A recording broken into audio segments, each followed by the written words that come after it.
I'm Steve Garrett, and I'd like to talk to you a little bit about the rules of engagement, or as we refer to them more commonly, Robert's Rules of Order. You know, there's a lot of rules, and they're very complicated, they're very involved. 700 pages in the book, but don't be overwhelmed by it, because there's really only a few points that really matter. And if you can keep 12 points in mind, you can really kind of understand an awful lot of what the Roberts rules are based upon, and you don't really have to read the 700 pages, much less memorize them. So let's talk a little bit about what they call the 12 principles of the Rules of Order. The first of these principles is that the organization is paramount. In other words, the interest of the organization comes before the interest of the individuals. And that's part of what we talk about in the duties, that you have a fiduciary responsibility. In other words, you need to put the interest of the organization ahead of your personal interest. A second principle is that all members are equal.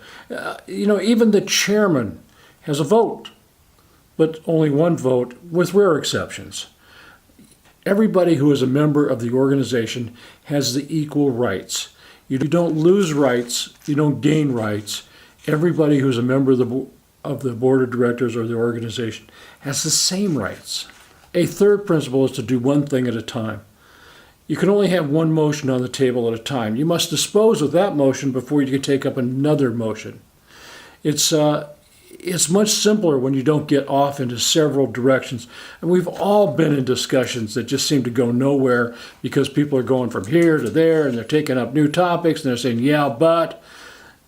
In the Rules of Order, one thing at a time. And this is a good policy, not just in board discussions, but in discussions of life. A fourth principle is to have a full discussion before you take action.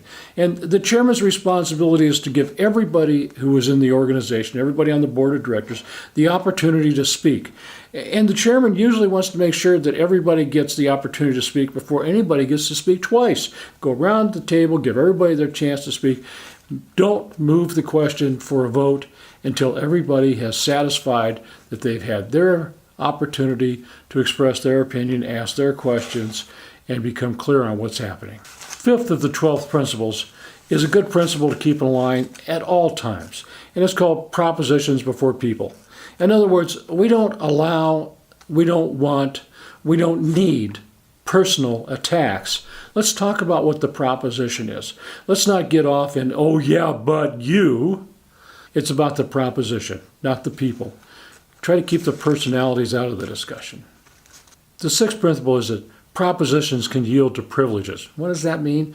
Well, that means that people have privileges as members. As an example, can we have a recess? Can we take an adjournment? Can we do this?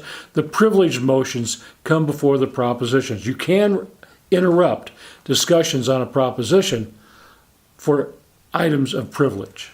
The seventh principle is that there is no discussion for interruptions.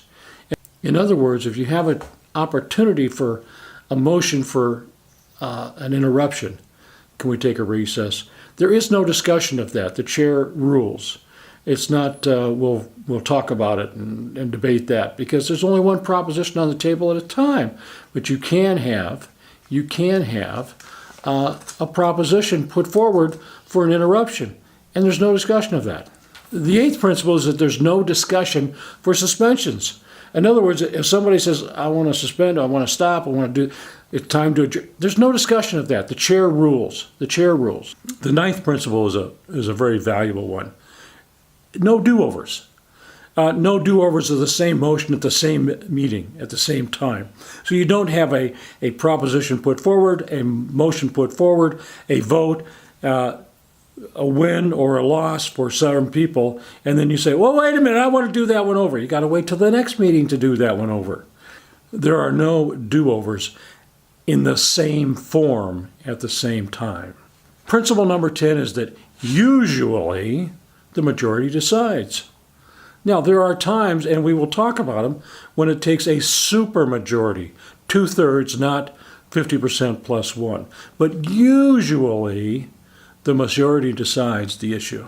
Principle number 11, Plato's quote, silence gives consent. So if you don't speak up, you're agreeing to the motion. If you don't show up, you're agreeing to the motion. Silence gives consent. Principle number 12. A quorum must be present to do business.